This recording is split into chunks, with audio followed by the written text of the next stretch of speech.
Perkenalkan, saya Julia Armadina, mahasiswa dari Prodi Ilmu Komunikasi, Fakultas Ilmu Sosial dan Ilmu Politik, Universitas Kristen Indonesia. Pada kesempatan kali ini, saya akan menyampaikan materi-materi mengenai pengantar ilmu hukum.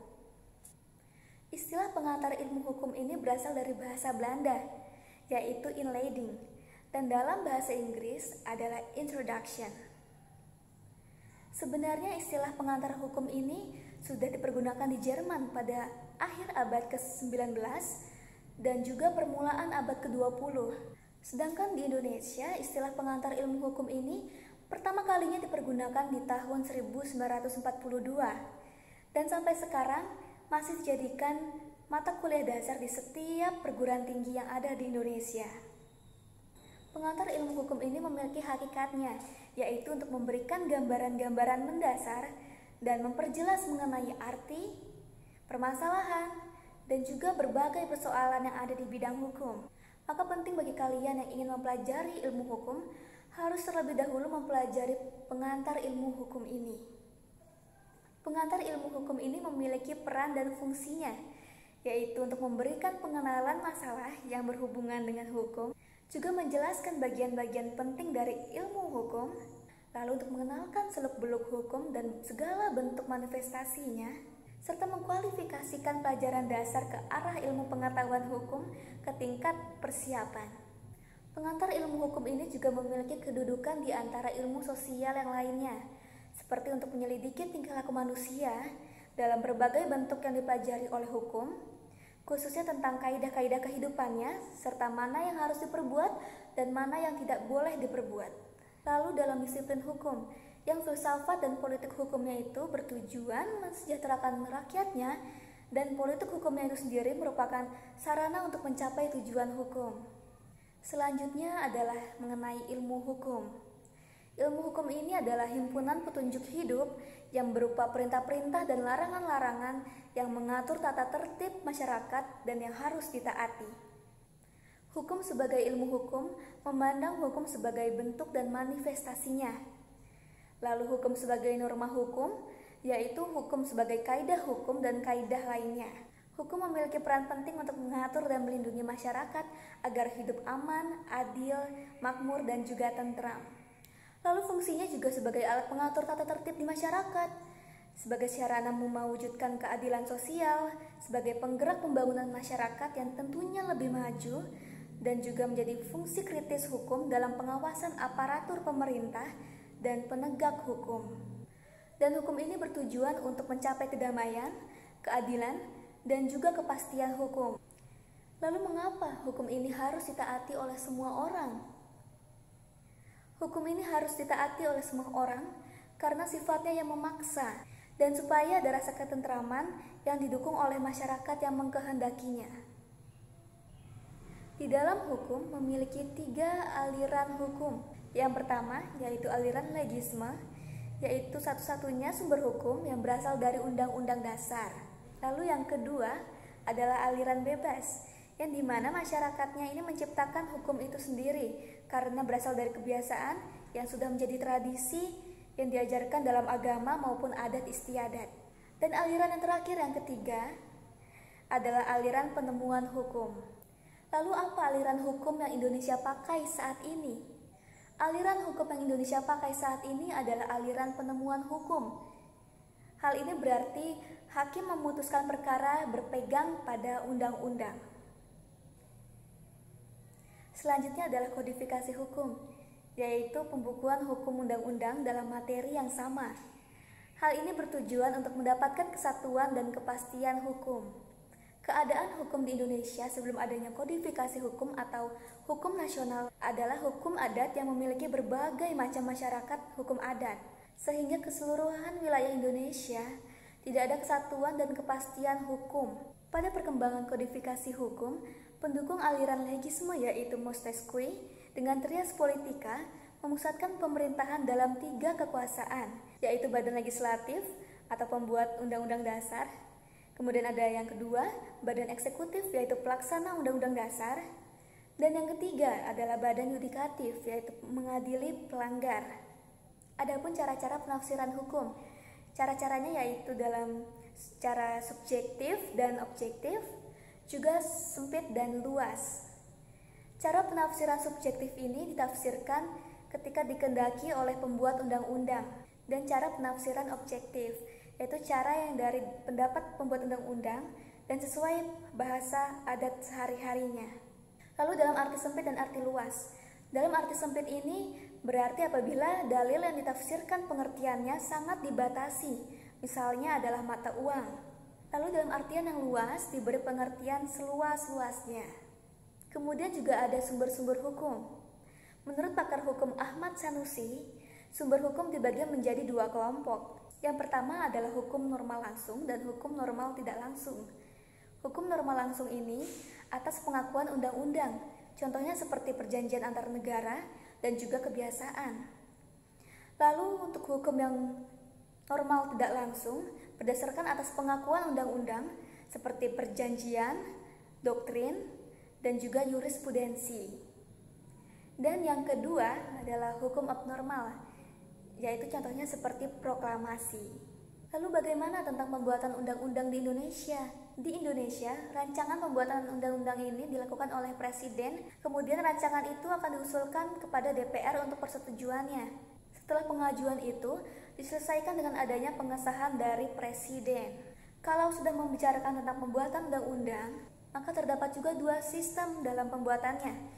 Yang pertama adalah sistem umum, yaitu penyusunannya hanya mengisi pokoknya saja, dan yang kedua adalah sistem undang-undang lengkap, yaitu diisi dengan pasal-pasal yang lengkap. Lalu dalam penggolongan hukum. Hukum ini ada yang tertulis dan yang tidak tertulis. Hukum yang tertulis ini seperti undang-undang dan juga perjanjian antar negara. Sementara hukum yang tidak tertulis ini dipakai masyarakat dalam kehidupan sehari-hari, seperti norma kesusilaan dan juga kesopanan serta adat. Lalu hukum berdasarkan isinya. Yang pertama adalah hukum privat dan yang kedua adalah hukum publik. Hukum privat ini meliputi hukum perdata, dagang, dan juga privat internasional. Sedangkan hukum yang publik, hukum kedua ini, meliputi hukum negara, tata usaha negara, dan juga hukum pidana dan perdata. Selanjutnya kita akan membahas mengenai kaidah hukum dan kaidah sosial. Yang pertama adalah kaidah susila. Kaidah susila ini adalah kaidah yang paling tua dan yang paling asli, karena berasal dari manusianya sendiri. Sebab manusia merupakan makhluk yang bermoral. Contoh dalam kaidah susila ini adalah seperti berbuat jujur dan juga menghormati sesama. Adapun sanksi yang akan didapatkan atas pelanggaran susila ini, yaitu seperti timbulnya perasaan penyesalan. Yang berikutnya adalah kaidah kesopanan, yaitu kaidah yang ditujukan kepada tingkah laku manusia, seperti meminta izin terlebih dahulu ketika kita memasuki rumah orang lain. Adapun sanksi yang didapatkan atas pelanggaran kaidah kesopanan ini, yaitu seperti dikucilkan oleh masyarakat itu sendiri dan juga merasakan penderitaan batin. Lalu selanjutnya adalah kaidah agama, yaitu kaidah agama ini berpangkal kepercayaan kepada Tuhan Yang Maha Esa, yang terdapat norma agama yang menjadi tuntunan hidup bagi setiap manusia yang memiliki kepercayaan. Contohnya seperti jangan membunuh, jangan mencuri, jangan berzina, dan harus menghormati kedua orang tua kita. Adapun sanksi yang akan didapatkan jika melanggar kaidah agama ini, yaitu sanksi yang berasal dari Tuhan. Jika tadi membahas mengenai kaidah sosial, maka selanjutnya kita akan membahas mengenai kaidah hukum. Di dalam kaidah sosial tadi, masih belum cukup untuk menjamin tata tertib di masyarakat. Oleh karena itu, diperlukannya lah norma hukum yang bersifat memaksa, yang bertujuan untuk melindungi masyarakat. Contoh dari kaidah hukum ini adalah seperti barang siapa sengaja merampas nyawa orang lain tanpa hak, diancam karena pembunuhan, dengan pidana penjara paling lama 15 tahun, yang tercantum pada pasal 338 KUHP. Selanjutnya kita akan membahas mengenai ilmu hukum sebagai ilmu pengertian. Subjek hukum ini adalah orang, dan objek hukum ini adalah benda atau zaat yang dapat berguna menjadi pokok permasalahan yang penting bagi subjek hukum. Kemudian adalah badan hukum, yang dimana badan hukum ini memiliki bentuk, jenis, dan tata aneka warna hukumnya di Indonesia. Yang pertama adalah badan hukum publik, yaitu perserikatan dengan tujuan tidak materialistik seperti perkumpulan gereja, badan wakaf, yayasan dengan tujuan sosial, juga pendidikan kesenian dan kebudayaan. Dan yang kedua adalah badan hukum privat, yaitu perserikatan dengan tujuan memperoleh laba. Contohnya seperti koperasi dan juga badan sosial wakaf. Lalu menurut jenisnya, badan hukum ini memiliki dua jenis, yaitu jenis koperasi dan jenis yayasan. Dan yang terakhir, badan hukum menurut tata aneka warna hukum di Indonesia. Yang pertama, seperti menurut hukum Eropa, seperti negara dan PT. Dan juga yang kedua, menurut hukum bukan Eropa, contohnya hukum Bumi Putra. Dan yang ketiga adalah hukum adat, seperti badan wakaf dan yayasan. Selanjutnya adalah peristiwa hukum. Peristiwa hukum itu adalah peristiwa yang dapat menimbulkan akibat hukum dan dapat terjadi karena perbuatan manusia dan juga keadaan. Contohnya seperti kelahiran, kematian, jual dan beli, juga pembukuan pada rekening bank. Di dalam peristiwa hukum terdapat peristiwa hukum yang tunggal dan juga peristiwa hukum yang majemuk. Peristiwa hukum tunggal ini berarti hanya satu peristiwa saja, dan yang majemuk berarti lebih dari satu peristiwa. Lalu dalam peristiwa hukum ini terdapat peristiwa hukum yang sepintas dan juga peristiwa hukum yang positif. Peristiwa hukum sepintas ini contohnya seperti tawar dan menawar. Lalu selanjutnya peristiwa hukum positif yang mengatur kehidupan masyarakat. Contohnya seperti undang-undang dan peraturan pemerintah. Dan juga terdapat hukum negatif, yaitu hukum yang tidak berlaku. Selanjutnya kita akan membahas mengenai perbuatan hukum dan bukan perbuatan hukum. Di dalam perbuatan hukum terdapat perbuatan hukum yang sepihak dan juga perbuatan hukum yang dua pihak. Perbuatan hukum yang sepihak ini contohnya seperti pembuatan surat wasiat dan juga pemberian sesuatu benda. Sedangkan yang perbuatan hukum dua pihak contohnya seperti perjanjian sewa-menyewa. Adapun juga bukan perbuatan hukum. Yang dimaksud bukan perbuatan hukum merupakan perbuatan yang tidak melanggar hukum. Contohnya seperti mengurus kepentingan orang lain tanpa diminta oleh orang yang berkepentingan tersebut.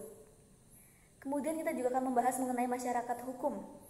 Di dalam masyarakat hukum ini terdapat dasar-dasar pembentukannya, yaitu ada yang berdasarkan mengenai masyarakat yang teratur dengan tujuan tertentu, seperti perkumpulan olahraga, lalu masyarakat yang teratur yang tidak sengaja terbentuk, tetapi memiliki kesamaan kepentingan, seperti penonton bioskop, lalu juga ada masyarakat yang tidak teratur terbentuknya, yaitu seperti sekumpulan orang yang sedang membaca koran di tempat umum.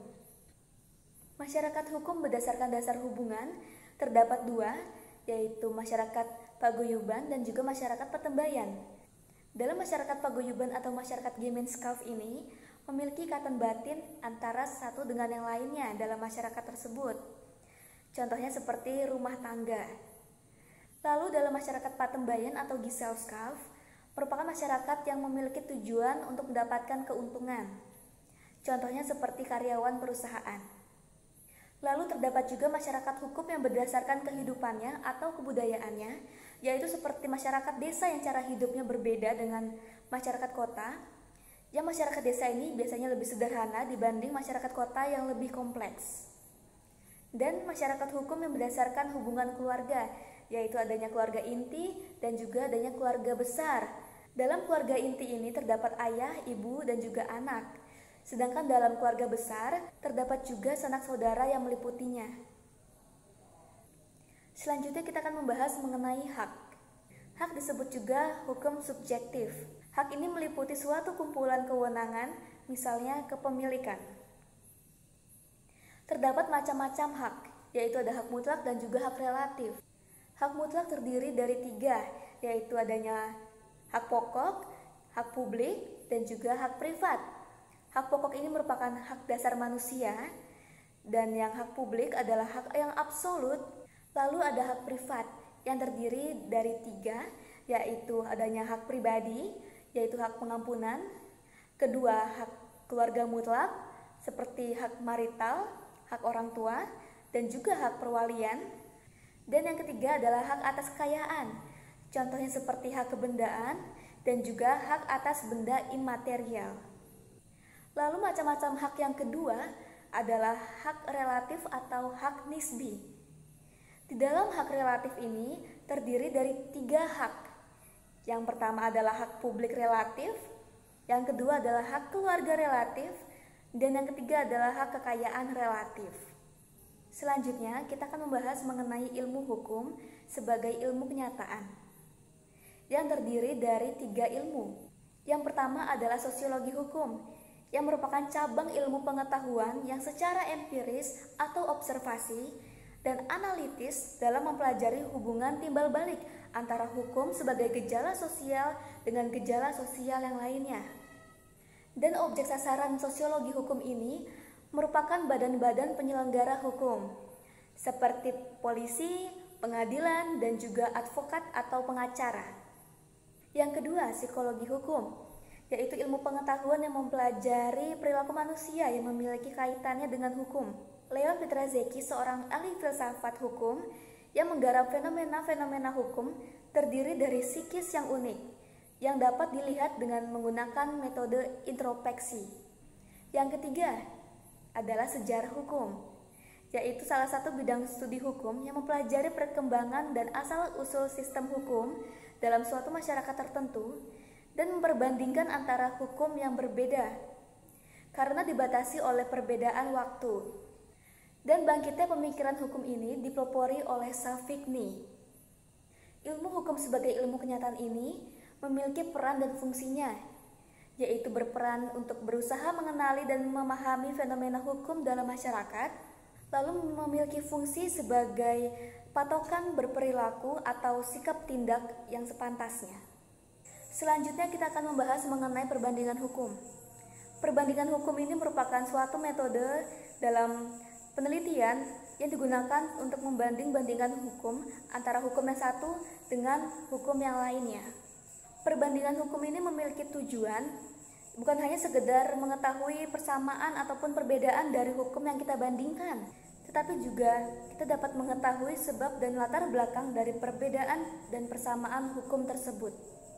Dari segi sifat, terdapat sifat vertikal dan juga sifat horizontal. Dari segi sifat vertikal ini, apabila yang diperbandingkan adalah suatu sistem hukum tertentu pada masa yang tertentu pula. Contohnya adalah sistem hukum Indonesia pada abad ke-18 yang dibandingkan dengan sistem hukum Indonesia yang sekarang. Kemudian dari segi sifat horizontal, yaitu apabila yang diperbandingkan adalah lembaga hukum suatu daerah atau negara dengan lembaga hukum daerah atau negara yang lainnya. Contohnya adalah pada lembaga hukum adat Minang yang dibandingkan dengan lembaga hukum adat Bali. Adapun manfaat dari perbandingan hukum ini. Yang pertama adalah manfaat ilmiah, yaitu dengan mengetahui latar belakang dan sebab-sebab adanya persamaan dan perbedaan yang menjadi lebih mendalaminya tentang hukum. Dan juga berkesempatan untuk berkenalan dengan ide-ide hukum dari bahasa yang lain. Yang kedua adalah manfaat praktis, yaitu sebagai penunjang dalam usaha pembentukan serta perbaikan hukum nasional. Yang ketiga, bermanfaatnya bagi unifikasi hukum, yang berarti berlakunya satu macam hukum untuk berbagai golongan masyarakat yang bersifat nasional maupun internasional. Contohnya seperti unifikasi nasional, yaitu Undang-Undang Perkawinan Nomor 1 Tahun 1974. Yang keempat, bermanfaat menumbuhkan saling pengertiannya suatu bangsa. Dan yang kelima adalah bermanfaat bagi pelaksanaan HPI atau Hukum Perdata Internasional.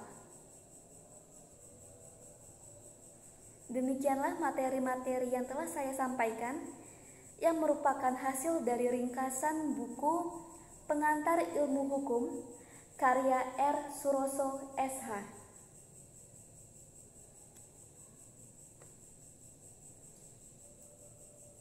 Atas perhatiannya, saya mengucapkan terima kasih.